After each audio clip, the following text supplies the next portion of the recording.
ആകാശവാണി.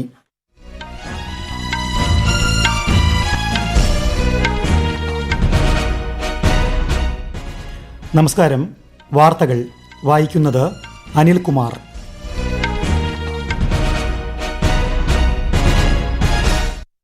പ്രധാന വാർത്തകൾ. 2 ദിവസത്തെ ഔദ്യോഗിക സന്ദർശനത്തിനായി ചിലി പ്രസിഡന്റ് ഗബ്രിയേൽ ബോറിക് നാളെ ഇന്ത്യയിലെത്തും. ആരോഗ്യ അടിസ്ഥാന സൌകര്യ മേഖലയിൽ വൻതോതിലുള്ള വികസന പ്രവർത്തനങ്ങളാണ് സർക്കാർ നടത്തിവരുന്നതെന്ന് കേന്ദ്ര ആഭ്യന്തരമന്ത്രി അമിത്ഷാ. കേന്ദ്ര സർക്കാർ ജീവനക്കാർക്കുള്ള ഏകീകൃത പെൻഷൻ പദ്ധതി നാളെ മുതൽ പ്രാബല്യത്തിൽ. രാജ്യത്തെ ഗ്രാമീണ യുവാക്കൾ സ്റ്റാർട്ടപ്പുകൾ ആരംഭിക്കണമെന്ന് കേന്ദ്രമന്ത്രി ജി കിഷൻ റെഡ്ഡി. മ്യാൻമാർ ഭൂകമ്പത്തിൽ മരണസംഖ്യ 2000 കവിഞ്ഞു. മാനുഷിക സഹായം എത്തിച്ച് ഇന്ത്യ. IPL ക്രിക്കറ്റിൽ ടോസ് നേടിയ മുംബൈ ഇന്ത്യൻസ് കൊൽക്കത്തയെ ബാറ്റിംഗിന് അയച്ചു. വാർത്തകൾ വിശദമായി. രാഷ്ട്രപതി ദ്രൗപദി മുർമു നാളെ മുംബൈയിൽ റിസർവ് ബാങ്കിന്റെ 90ാം വാർഷികാഘോഷ സമാപന ചടങ്ങിൽ പങ്കെടുക്കും. മുംബൈയിൽ 2 ദിവസത്തെ സന്ദർശനമാണ് രാഷ്ട്രപതി നടത്തുന്നത്. ചിലി പ്രസിഡന്റ് ഗബ്രിയേൽ ബോറിക് നാളെ ഇന്ത്യയിലെത്തും. 2 ദിവസത്തെ സന്ദർശനത്തിൽ ഉന്നതതല പ്രതിനിധി സംഘം അദ്ദേഹത്തെ അനുഗമിക്കും. ഇരു രാജ്യങ്ങളും തമ്മിലുള്ള 75 വർഷത്തെ നയതന്ത്ര ബന്ധത്തിന്റെ ഓർമ്മ പുതുക്കുന്നതിന് സന്ദർശനം സഹായകമാകും. ഉധംപൂർ ശ്രീനഗർ ബാരാമുള്ള റെയിൽ പാത പൂർത്തിയായി. 272 കിലോമീറ്റർ ദൈർഘ്യമുള്ളതാണ് പാത. ഇതിന്റെ ഭാഗമായി ഖത്രയിൽ നിന്ന് കാശ്മീരിലേക്കുള്ള ആദ്യ വന്ദേ ഭാരത് എക്സ്പ്രസ് പ്രധാനമന്ത്രി നരേന്ദ്രമോദി അടുത്ത മാസം 19-ന് ഫ്ളാഗ് ഓഫ് ചെയ്യും. കേന്ദ്ര സർക്കാർ ആരോഗ്യ അടിസ്ഥാന സൌകര്യ മേഖലയിൽ നിരവധി വികസന പ്രവർത്തനങ്ങൾ നടത്തിയതായി ആഭ്യന്തരമന്ത്രി അമിത്ഷാ. പൊതുജനാരോഗ്യ കേന്ദ്രങ്ങളും സാമൂഹികാരോഗ്യ കേന്ദ്രങ്ങളും സ്ഥാപിക്കുന്നതിനായി 64,000 കോടി രൂപ ചെലവഴിച്ചതായും അദ്ദേഹം വ്യക്തമാക്കി. ഹരിയാനയിലെ ഹിസാറിൽ മഹാരാജ അഗ്രസൻ മെഡിക്കൽ കോളേജിൽ പുതുതായി നിർമ്മിച്ച ICU ബ്ലോക്ക് ഉദ്ഘാടനം ചെയ്യുകയായിരുന്നു അദ്ദേഹം. मेडिकल इंफ्रास्ट्रक्चर में ढेर सारा काम नरेंद्र मोदी सरकार ने किया. 64,000 करोड़ रुपया पब्लिक हेल्थ सेंटर और कम्युनिटी हेल्थ सेंटर इसके लिए खर्च कर एक बहुत बड़ा मेडिकल इंफ्रास्ट्रक्चर का बेसिक खाका बनाने का काम. മെഡിക്കൽ കോളേജിൽ സ്ഥാപിച്ച മഹാരാജ അഗ്രസെന്നിന്റെ പ്രതിമ ശ്രീ അമിത്ഷാ അനാച്ഛാദനം ചെയ്തു. കേന്ദ്ര സർക്കാർ ജീവനക്കാർക്കുള്ള ഏകീകൃത പെൻഷൻ പദ്ധതി നാളെ മുതൽ പ്രാബല്യത്തിൽ. ദേശീയ പെൻഷൻ സംവിധാനത്തിന് കീഴിലാണ് പദ്ധതി. Pension fund regulatory and development authority നേരത്തെ ഏകീകൃത പെൻഷൻ പദ്ധതി സംബന്ധിച്ച് വിജ്ഞാപനം പുറപ്പെടുവിച്ചിരുന്നു. 23 ലക്ഷം കേന്ദ്ര സർക്കാർ ജീവനക്കാർക്ക് പദ്ധതിയുടെ പ്രയോജനം ലഭിക്കും. രാജ്യത്തെ യുവാക്കൾ, പ്രത്യേകിച്ചും ഗ്രാമീണ യുവാക്കൾ സ്റ്റാർട്ടപ്പുകൾ ആരംഭിക്കണമെന്ന് കേന്ദ്ര കൽക്കരി ഖനി മന്ത്രി ജി കിഷൻ റെഡ്ഡി അഭ്യർത്ഥിച്ചു. ഹൈദരാബാദിൽ Vikas Bharat entrepreneurs network office ഉദ്ഘാടനം ചെയ്യുകയായിരുന്നു അദ്ദേഹം. സ്റ്റാർട്ടപ്പുകൾ ആരംഭിക്കുന്നതിന് കേന്ദ്ര സർക്കാർ പ്രോത്സാഹനം നൽകുന്നുണ്ടെന്നും കൂടുതൽ തൊഴിലവസരങ്ങൾ സൃഷ്ടിച്ച് 2047 വികസിത ഭാരതം സാക്ഷാത്കരിക്കുകയാണ് ലക്ഷ്യമെന്നും അദ്ദേഹം പറഞ്ഞു. ഭൂകമ്പ ദുരന്തത്തിന്റെ പശ്ചാത്തലത്തിൽ മ്യാൻമറിൽ 7 ദിവസത്തെ ദേശീയ ദുഃഖാചരണം പ്രഖ്യാപിച്ചു. വെള്ളിയാഴ്ചയുണ്ടായ ഭൂകമ്പത്തിൽ മരണസംഖ്യ ഇനിയും ഉയരാൻ സാധ്യതയെന്ന് രക്ഷാപ്രവർത്തക സംഘം. 7.7 തീവ്രത രേഖപ്പെടുത്തിയ ഭൂകമ്പം വ്യാപകമായ നാശനഷ്ടങ്ങൾക്കും 2000-ലേറെ പേരുടെ മരണത്തിനുമിടയാക്കി. ഭൂകമ്പത്തിൽ അയൽരാജ്യമായ തായ്ലൻഡിൽ മരണസംഖ്യ 19 ഉയർന്നു. ഓപ്പറേഷൻ ബ്രഹ്മയുടെ ഭാഗമായി മ്യാൻമറിലെത്തിയ ഇന്ത്യൻ ദുരന്ത നിവാരണ സംഘം രക്ഷാപ്രവർത്തനങ്ങൾ ആരംഭിച്ചതായി വിദേശകാര്യ മന്ത്രാലയം. ഭൂകമ്പ ബാധിത പ്രദേശങ്ങളിൽ മാനുഷിക സഹായങ്ങൾ എത്തിച്ച ഇന്ത്യൻ സംഘം കാണാതായവർക്ക് വേണ്ടിയുള്ള തെരച്ചിലിലും ചികിത്സാ സഹായങ്ങളിലും പിന്തുണ നൽകി വരുന്നതായി മ്യാൻമറിലെ ഇന്ത്യൻ എംബസി അറിയിച്ചു. മാൻഡലയിലേക്കും യാങ്കോണിലേക്കും കൂടുതൽ സഹായവും പിന്തുണയും എത്തിച്ചേർന്നിട്ടുണ്ടെന്നും ദുരിതബാധിത പ്രദേശങ്ങളിലെ ജനങ്ങളെ സഹായിക്കാൻ ഇന്ത്യ പ്രതിജ്ഞാബദ്ധമാണെന്നും എംബസി വ്യക്തമാക്കി. ഈ വാർത്തകൾ ആകാശവാണിയിൽ നിന്ന്.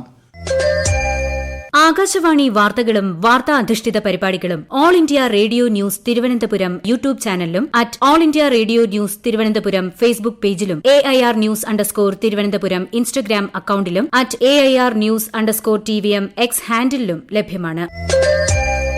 രാജ്യമെമ്പാടും ഇസ്ലാം മത വിശ്വാസികൾ ഈദുൽ ഫിത്തർ ആഘോഷിക്കുന്നു. രാജ്യ തലസ്ഥാനത്തും വിപുലമായ ആഘോഷമാണ് നടക്കുന്നത്. കടുത്ത വേനൽച്ചൂടിലും കേരളത്തിൽ വിശ്വാസികൾ ഒത്തുകൂടി ആഘോഷങ്ങളിൽ പങ്കെടുത്തു.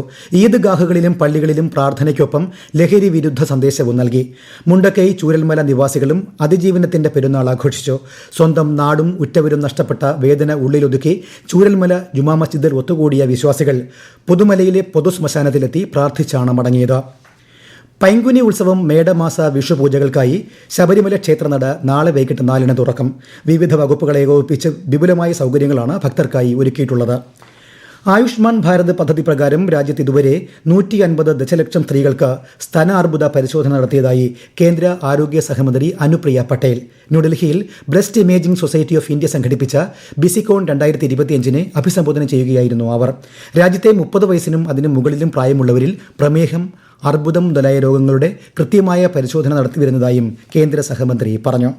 Under Ayushman Bharat, we have laid special emphasis on screening of the non-communicable diseases. It's a population-based screening for individuals aged 30 years and above, wherein we screen them compulsorily for NCDs, which includes diabetes, the burden of which is increasing in India tremendously. India is now to be known as the diabetes capital of the world. Delhi കേന്ദ്രമായ വൻ മയക്കുമരുന്ന് ശൃംഖല തകർത്തതായി കേന്ദ്ര ആഭ്യന്തരമന്ത്രി അമിത് ഷാ പറഞ്ഞു. Delhi narcotic control ബ്യൂറോയും പോലീസും സംയുക്തമായി നടത്തിയ തെരച്ചിലിൽ 27 കോടി രൂപയിലധികം വിലമതിക്കുന്ന ലഹരി വസ്തുക്കൾ പിടിച്ചെടുത്തു. 4 ആഫ്രിക്കൻ പൌരന്മാർ ഉൾപ്പെടെ 5 പേരെ അറസ്റ്റ് ചെയ്തതായും അദ്ദേഹം അറിയിച്ചു. ഈ പ്രധാന മുന്നേറ്റത്തിന് NCBയെയും ഡൽഹി പോലീസിനെയും ശ്രീ ഷാ പ്രശംസിച്ചു. പഞ്ചാബിൽ മയക്കുമരുന്ന് വ്യാപാരത്തിലേർപ്പെട്ട ഒരാളെ പോലീസ് അറസ്റ്റ് ചെയ്തു. ഇയാളിൽ നിന്ന് 15 കിലോ ഹെറോയിൻ കണ്ടെടുത്തു. പാകിസ്ഥാൻ, അമേരിക്ക എന്നിവിടങ്ങളിലെ മയക്കുമരുന്ന് സംഘങ്ങളുമായി ഇയാൾക്ക് ബന്ധമുള്ളതായി പോലീസ് പറഞ്ഞു. പഞ്ചാബ് സർക്കാർ മയക്കുമരുന്നിനെതിരായ യുദ്ധ് നശയൻ വിരുദ്ധ പ്രചാരണം ആരംഭിച്ചതിന് ശേഷം പോലീസ് കണ്ടെടുത്ത ഏറ്റവും വലിയ മയക്കുമരുന്ന് ശേഖരമാണ് ഇത്. കേരളത്തിൽ ഓപ്പറേഷൻ ഡി ഹണ്ടിന്റെ ഭാഗമായി പോലീസ് നടത്തിയ പ്രത്യേക പരിശോധനയിൽ 117 പേർ അറസ്റ്റിലായി. മയക്കുമരുന്ന് വിൽപ്പനയിൽ ഏർപ്പെടുന്നതായി സംശയിക്കുന്ന 3057 പേരെ പരിശോധനയ്ക്ക് വിധേയമാക്കി. നിരോധിത മയക്കുമരുന്ന് കൈവശം വച്ചതിന് 107 കേസുകൾ രജിസ്റ്റർ ചെയ്തു. IPL ക്രിക്കറ്റിൽ ടോസ് നേടിയ മുംബൈ ഇന്ത്യൻസ് കൊൽക്കത്ത നൈറ്റ് റൈഡേഴ്സിനെ ബാറ്റിംഗിന് അയച്ചു. മുംബൈയിലെ വാങ്കഡെ സ്റ്റേഡിയത്തിലാണ് മത്സരം. ATP ഡബിൾസ് ലോക റാങ്കിങ്ങിൽ ഇന്ത്യൻ ടെന്നീസ് താരം യുക്കി ഭാംബ്രി ആദ്യ 30-ൽ ഇടം നേടി. ഇപ്പോൾ 26ാം റാങ്കിലാണ് താരം. പുതിയ റാങ്കിംഗ് വന്നതോടെ രോഹൻ ബൊപ്പണ്ണയെ പിന്തള്ളി ഇന്ത്യയുടെ 1 നമ്പർ ഡബിൾസ് താരമായും യുക്കി ഭാംബ്രി മാറി. നിലവിലെ റാങ്കിങ്ങിൽ 44ാം സ്ഥാനത്താണ് ബൊപ്പണ്ണ. ഇക്കൊല്ലത്തെ ഏഷ്യാകപ്പ് പുരുഷ ഹോക്കി ടൂർണമെന്റിന് ബീഹാർ ആതിഥേയത്വം വഹിക്കും. ഇത് സംബന്ധിച്ച ധാരണാപത്രത്തിൽ ഹോക്കി ഇന്ത്യയും ബീഹാർ സ്പോർട്സ് അതോറിറ്റിയും ഒപ്പുവച്ചു. ഓഗസ്റ്റ് 29 മുതൽ സെപ്റ്റംബർ 7 വരെയാണ് മത്സരങ്ങൾ. ഇന്ത്യ, ദക്ഷിണ കൊറിയ, പാകിസ്ഥാൻ എന്നിവയുൾപ്പെടെ 8 ടീമുകൾ ടൂർണമെന്റിൽ മാറ്റുരയ്ക്കും. Indian Super League football semi final മത്സരങ്ങൾക്ക് മറ്റന്നാൾ തുടക്കം. ഗോവ ബംഗളൂരുവിനെയും മോഹൻ ബഗാൻ ജംഷഡ്പൂരിനെയും നേരിടും. അടുത്ത മാസം 12-നാണ് ഫൈനൽ. CBIയുടെ 62ാം സ്ഥാപക ദിനം നാളെ. ന്യൂഡൽഹിയിൽ നടക്കുന്ന ആഘോഷ പരിപാടിയിൽ കേന്ദ്രമന്ത്രി അശ്വിനി വൈഷ്ണവ് DP കോഹ്ലി അനുസ്മരണ പ്രഭാഷണം നടത്തും. ചടങ്ങിൽ വിശിഷ്ട സേവനത്തിനുള്ള രാഷ്ട്രപതിയുടെ പോലീസ് മെഡലുകളും സ്തുത്യർക്ക സേവനത്തിനുള്ള പോലീസ് മെഡലുകളും കേന്ദ്രമന്ത്രി സമ്മാനിക്കും.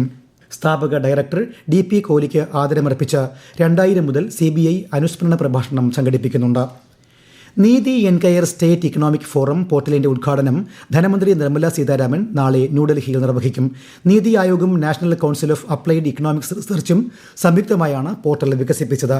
1990 മുതൽ 2023 വരെ ഏകദേശം 30 വർഷ കാലയളവിലുള്ള സാമൂഹിക, സാമ്പത്തിക, ധനകാര്യ ഗവേഷണ വസ്തുതകളും പ്രബന്ധങ്ങളും ഉൾപ്പെടെ സമഗ്രമായ വിവരങ്ങൾ പോർട്ടലിൽ ലഭ്യമാണ്. ഉത്തർപ്രദേശിൽ അലഹബാദ് ഹൈക്കോടതിയിലെ 582 ജുഡീഷ്യൽ ഓഫീസർമാരെ സ്ഥലം മാറ്റി. ഇതിൽ അഡീഷണൽ ജില്ലാ സെഷൻസ് ജഡ്ജിമാരും സീനിയർ, ജൂനിയർ ഡിവിഷനുകളിലെ സിവിൽ ജഡ്ജിമാരും ഉൾപ്പെടുന്നു. എല്ലാ ജഡ്ജിമാരോടും ഉടൻ പുതിയ തസ്തികകളിൽ പ്രവേശിക്കാൻ നിർദ്ദേശിച്ചിട്ടുണ്ട്. കാൺപൂരിലാണ് ഏറ്റവും കൂടുതൽ സ്ഥലമാറ്റം. ഇവിടെ 13 ജഡ്ജിമാരെ പുനർനിയമിച്ചു. ഛത്തീസ്ഗഡിലെ ദന്തേവാഡ ജില്ലയിൽ സുരക്ഷാ സേനയും മാവോയിസ്റ്റുകളും തമ്മിലുള്ള ഏറ്റുമുട്ടലിൽ വനിതാ മാവോയിസ്റ്റ് കൊല്ലപ്പെട്ടു. സംഭവസ്ഥലത്ത് നിന്ന് സ്ഫോടക വസ്തുക്കൾ കണ്ടെടുത്തു. മുംബൈയിലെ ജിയോ വേൾഡ് കൺവെൻഷൻ സെന്ററിൽ നടക്കുന്ന വേവ്സ് ഉച്ചകോടിയുടെ ആദ്യ പതിപ്പിൽ കരുത്തുറ്റ സാന്നിധ്യമറിയിക്കാനൊരുങ്ങുകയാണ് വേവ്സ് ബസാർ.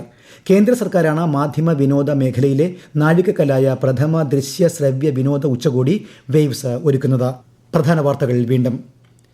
2 ദിവസത്തെ ഔദ്യോഗിക സന്ദർശനത്തിനായി ചിലി പ്രസിഡന്റ് ഗബ്രിയേൽ ബോറിക് നാളെ ഇന്ത്യയിലെത്തും. ആരോഗ്യ, അടിസ്ഥാന സൗകര്യ മേഖലയിൽ വൻതോതിലുള്ള വികസന പ്രവർത്തനങ്ങളാണ് സർക്കാർ നടത്തിവരുന്നതെന്ന് കേന്ദ്ര ആഭ്യന്തരമന്ത്രി അമിത് ഷാ. കേന്ദ്ര സർക്കാർ ജീവനക്കാർക്കുള്ള ഏകീകൃത പെൻഷൻ പദ്ധതി നാളെ മുതൽ പ്രാബല്യത്തിൽ. രാജ്യത്തെ ഗ്രാമീണ യുവാക്കൾ സ്റ്റാർട്ടപ്പുകൾ ആരംഭിക്കണമെന്ന് കേന്ദ്രമന്ത്രി G. കിഷൻ റെഡ്ഡി. മ്യാൻമാർ ഭൂകമ്പത്തിൽ മരണസംഖ്യ 2000 കവിഞ്ഞു. മാനുഷിക സഹായം എത്തിച്ച് ഇന്ത്യ. IPL ക്രിക്കറ്റിൽ ടോസ് നേടിയ മുംബൈ കൊൽക്കത്തയെ ബാറ്റിംഗിന് അയച്ചു. വാർത്തകൾ കഴിഞ്ഞു. അടുത്ത വാർത്താ പ്രക്ഷേപണം രാത്രി 8:35.